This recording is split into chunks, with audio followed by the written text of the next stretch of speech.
have a confession. I messed up. This video is going to be about how to grow camellias from seed, but first we're gonna take a look at what not to do when germinating camellia seeds. I thought that camellia seeds were cold hardy.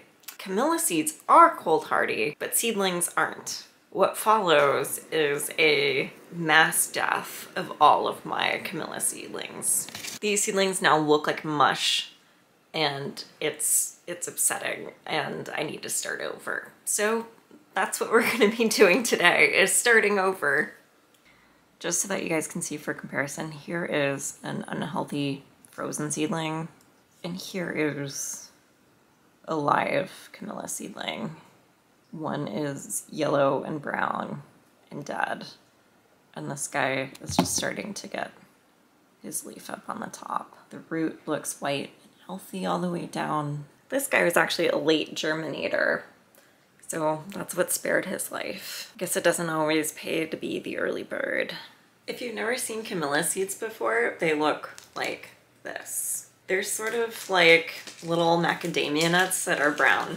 You don't need to scarify or scratch the surface of the seeds when you plant them. I've never had to do that. I just simply get a Ziploc bag big enough to hold the seeds, put in a ton of vermiculite, and then moisten it up just a little bit, not too much. And then you want to stick it in the refrigerator, probably for about 4 to 6 weeks, maybe 6 to 8 weeks. I've noticed germination in 4 to 6 weeks, but sometimes you may want to leave it a little bit longer just to be sure. Once you take it out of the fridge, you're gonna have to let these seedlings warm up a little bit.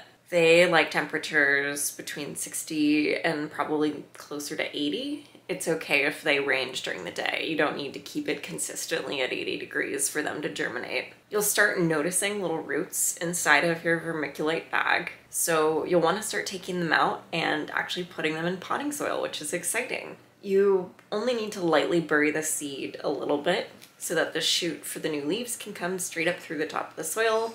You do need to pot them in deeper pots. They like to send down a very strong single taproot as deep as they can go into the soil, and you need to be able to make space for that. Otherwise, your seed pots are going to get crowded really fast, and they may not be as healthy as camellias that are growing outside in the ground would be.